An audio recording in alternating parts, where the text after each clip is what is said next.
Hi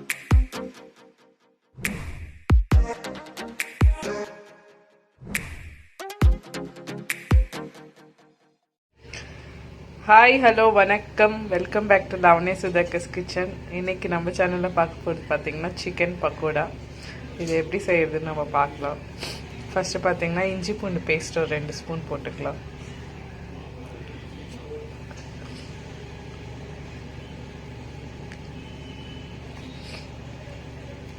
நான் வந்து 1 kg chicken எடுத்திருக்கேன்.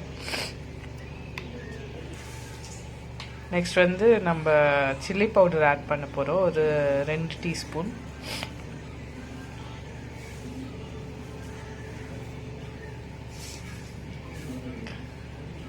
அப்புறம் பார்த்திங்கன்னா எக் ஒயிட், ஒரு எக் வந்து உடச்சி ஒயிட் மட்டும் வச்சுருக்கேன், அதை ஆட் பண்ண போகிறோம். நெக்ஸ்ட் பார்த்திங்கன்னா சிக்கன் பவுடர் நான் வீட்டில் அரைச்சி வச்சுருக்கேன். அது பார்த்திங்கன்னா 2 ஸ்பூன் அரிசி மாவு, 2 ஸ்பூன் கடல மாவு, 2 ஸ்பூன் கார்ன்ஃப்ளோரு, மிளகாத்தூள், உப்பு எல்லாம் போட்டு நான் மிக்ஸ் பண்ணி சிக்கன் பவுடர் ரெடி பண்ணி வச்சுருக்கேன். ஸோ இது வந்து 1 கப் நான் போட போகிறேன். 1 kg சிக்கன் பார்த்திங்கன்னா 1 கப் நீங்கள் மாவு எடுத்துக்கலாம்.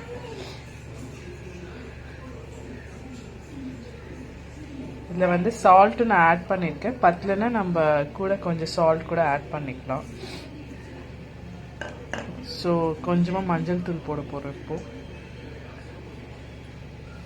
அவ்வளோதான். இது மிக்ஸ் பண்ணி மேரினேட் பண்ணி ஒரு 1 ஹவருக்கு ஃப்ரிட்ஜில் வச்சுட்டு அதுக்கப்புறம் சிக்கன் பக்கோடா போட்டு எடுத்துடலாம். ஸோ பார்க்கலாம்.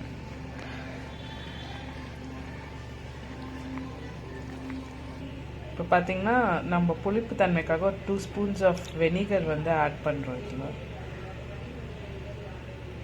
நீங்கள் வெனிகர் இல்லைன்னா லெமன் ஒன்று யூஸ் பண்ணிக்கோங்க. ஸோ இதை வந்து மிக்ஸ் பண்ணி மேரினேட் பண்ணி வைக்க போகிறோம் இப்போது. ஸோ இப்போ நம்ம பார்த்திங்கன்னா சிக்கன் மேரினேட் பண்ணியாச்சு. இது 1 ஹவர் வந்து ஃப்ரிட்ஜில் வச்சுட்டு அதுக்கப்புறம் நம்ம டீப் ஃப்ரை பண்ணி எடுக்கலாம். பார்த்திங்கன்னா சிக்கன் 1 ஹவர் மேரினேட் பண்ணிட்டோம். இப்போ வந்து எண்ணெயில் சிக்கன் பக்கோடா போட்டு எடுக்க போகிறோம், பார்க்கலாம். ஸோ எண்ணெய் நல்லா காஞ்சிடுச்சு. ஸோ இப்போ ஒரு பீஸாக நம்ம போட்டு எடுக்கலாம்.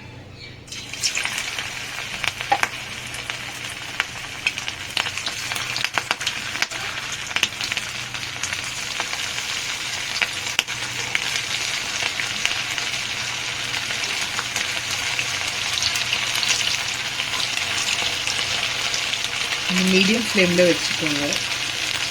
நீங்கள் ஹை ஃப்ளேமில் வச்சிங்கன்னா மேலே செவந்ததும் உள்ளே வந்து வேகாது சிக்கன்.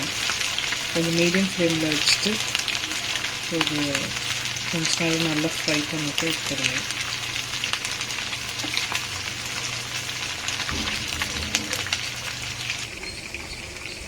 பாருங்கள், நம்மளுக்கு பாயில் ஆகிடுச்சு, கலர் சேஞ்ச் ஆகிட்டே வருது. உள்ளேயும் உள்ளே வந்து நல்லா பாயில் ஆகும் உங்களுக்கு.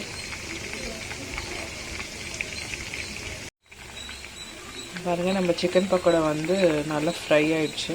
ஸோ இது வந்து நம்ம இப்போ எடுத்துகிட்டு சர்வ் பண்ணிடலாம்.